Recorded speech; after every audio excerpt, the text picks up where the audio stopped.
There are a ton of great folding knives out there, but you don't have to drop premium money to get premium performance.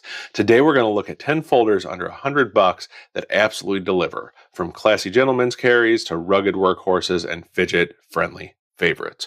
We'll start with a few honorable mentions that didn't quite crack the top 10, but are still worth a look, and then we'll get into my main list. And when we get to the main list, they will be from my least favorite to my most favorite. So, with that out of the way, let's get into it. My first honorable mention is going to be the QSP Hedgehog, and this is a great option for a slip joint knife.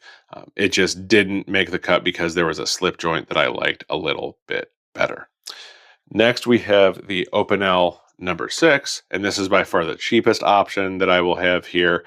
I just am not a huge fan of the ring lock system and the pocket clip. However, with this ranging from $18 to $35, it's really hard to beat on value, especially for a decent steel like 12C27. Next, we have the SOG Terminus XR. And the reason this didn't make the cut for me is just some quality control issues. There is quite a bit of blade play here, no matter how much I tighten the pivot down, and I actually ended up stripping one of the screws out because I was trying to tighten it down so far. And when it's closed, the flipper tab here tore up my pockets. And so with those two things, it just, as much as I wanted to like it, I really just could not use it as an EDC knife. However, it has become my center console knife in my car, so I always have a knife with me even when I'm traveling.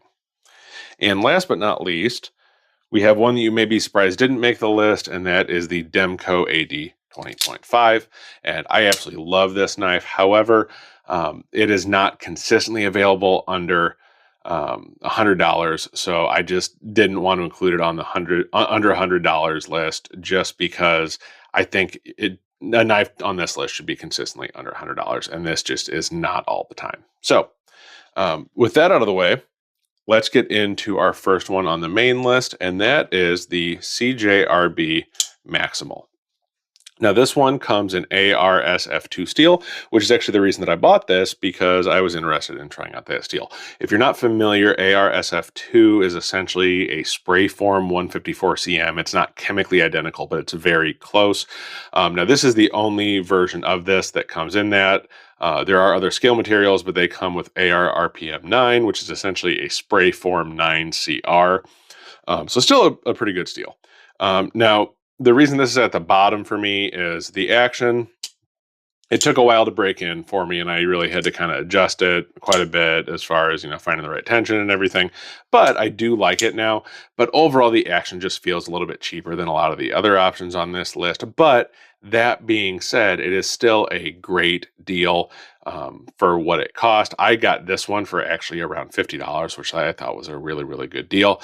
But all of them, regardless of the price, they are really a good deal. And I definitely recommend it if you're looking for a great value at around $50. So that is the CJRB Maximal. Next, we have a knife that I picked for a specific purpose, and that is the CIVIVI Baby Banter, and this is my 5th pocket knife. This is Nitro V steel and aluminum scales. There are also G10, and I believe my Carta scales available, if I remember correctly. It is a great build, and the detent tuning and the lock are great on this. Really, to be able to run a crossbar lock on a knife this small is really impressive. I really, really love what CIVIVI did with this. And possibly the best thing for me with my big old hands is I can get a full 4-finger grip on this using the forward choil. So I absolutely love that on a knife this small. So that is the CIVIVI Baby Banter. Next, we're going to have another CIVIVI, and that is the CIVIVI Qubit.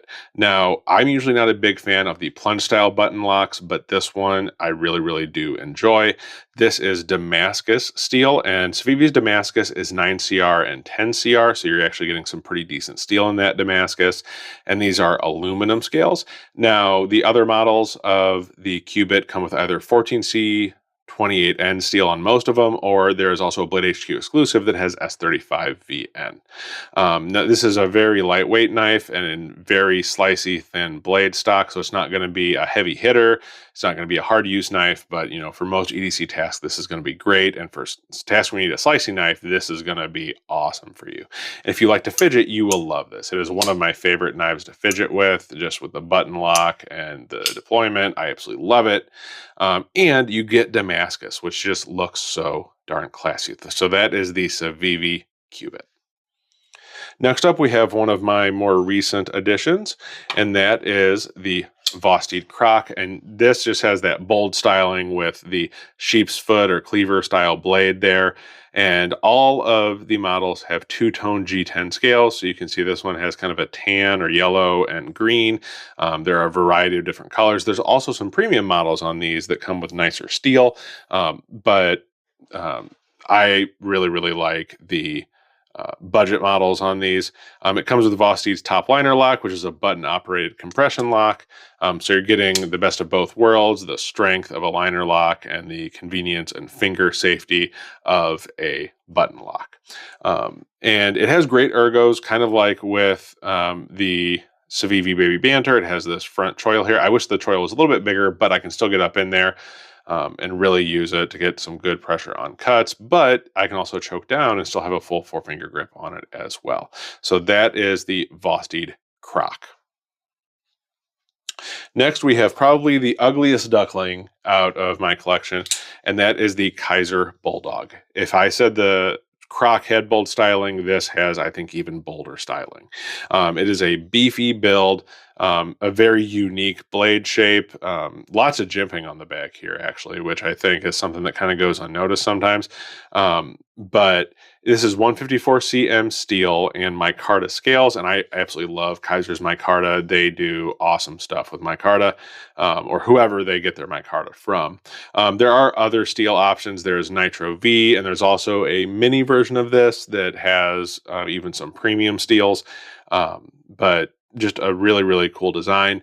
This comes with Kizer's clutch lock, which has been perfected by some of their other models, but they moved it over onto this one. And Kizer's clutch lock is probably my favorite version of the crossbar lock.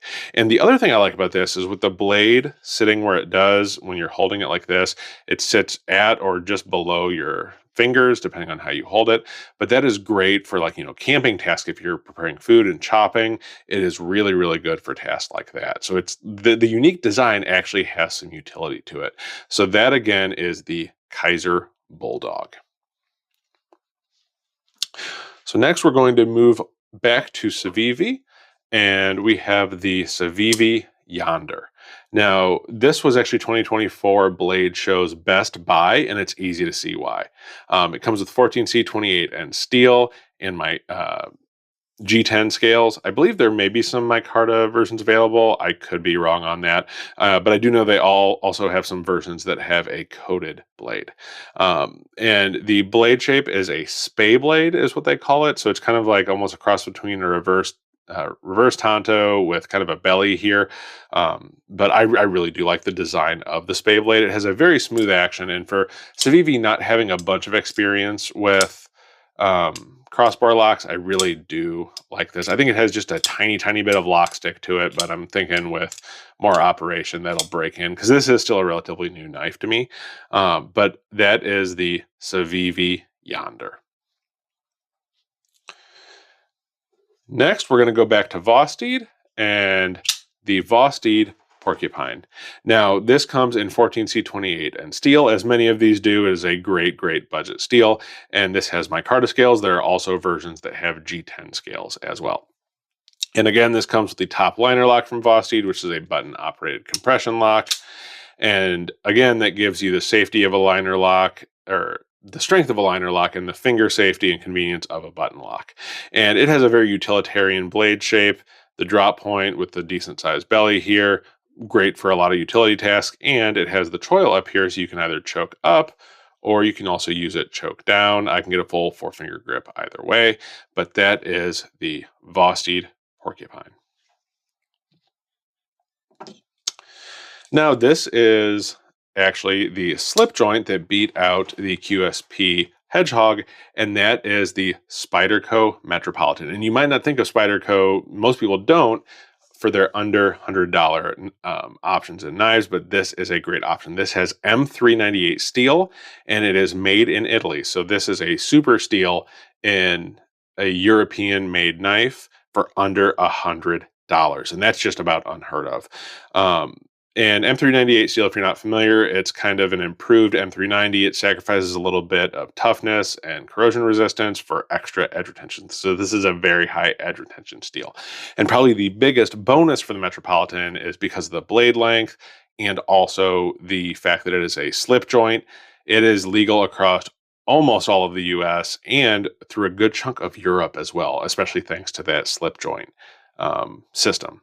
Now, despite its small size, it also has great ergos because I can get a full 4-finger grip on it, choked up into that choil, and it is just a very, very comfortable knife considering how small it is. And that is the Spyderco Metropolitan. So now we're down to our top two.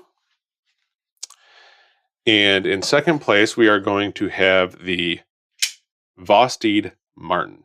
Now this comes in just under $100 at a $99 retail price, and for that you get 154 cm steel and aluminum scales, and again Vosteed's top liner lock, which is a button operated compression lock. Awesome locking system, and it is a classic drop point blade, so nothing crazy here. It's a more traditional looking knife, and honestly, if we were just going by the feel of the knife, the deployment, and just like the overall individual knife in general, this probably would be my number one. But it was beat out by the knife that did get number one just because of some of the options that the other one has. But in addition to just those designs, kind of like I mentioned with a couple of the other ones, it has this front choil that you can choke up to here, or I can still choke down and get a full 4-finger grip. But the ergos are great on this. And just the materials. These scales are so nice. The milled aluminum. And the action is just fantastic. So again, that is the Vosteed Marten. So what knife could possibly beat out the Vosteed Marten?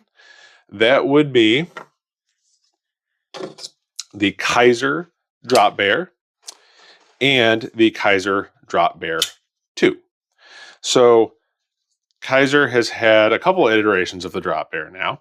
And so the original drop bear here, all of the original drop bears came in the clutch lock for the lock, and they all had this kind of spear point, drop point blade, a variety of different scale options. I believe all the budget versions came in Nitro V.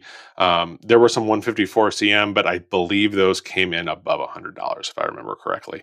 And the Drop Bear 2 here, this comes in either a drop point, a clip point, as you see here, or a sheep's foot blade, and you can get it in either the clutch lock, which is their crossbar lock, or their button operated compression lock, which is what you see here.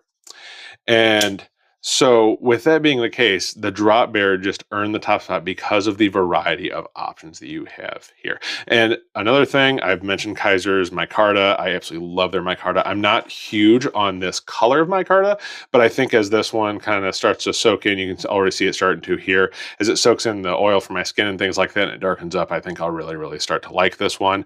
But the Kizer Drop Bear, just because of the options available, especially with the Drop Bear 2, it just had to win out because there are so many great options. So those are the Kizer Drop Bear and Drop Bear 2.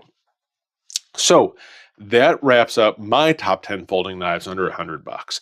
Each one of these brings something unique to the table, whether it's a premium feeling action, standout ergonomics, or materials that outclass their price. But I'm sure that I missed some great knives. So if there's one that you love that I didn't mention, make sure to let me know down in the comments. I'll have links for everything you see here in the description. And if you're into fixed blades or multi-tools, make sure to keep an eye out because I have a couple lists like this coming up for those as well. And to make sure you don't miss those, make sure you hit the subscribe button as well. And until next time, take care of yourself, take care of each other, and I'll see you in the next video.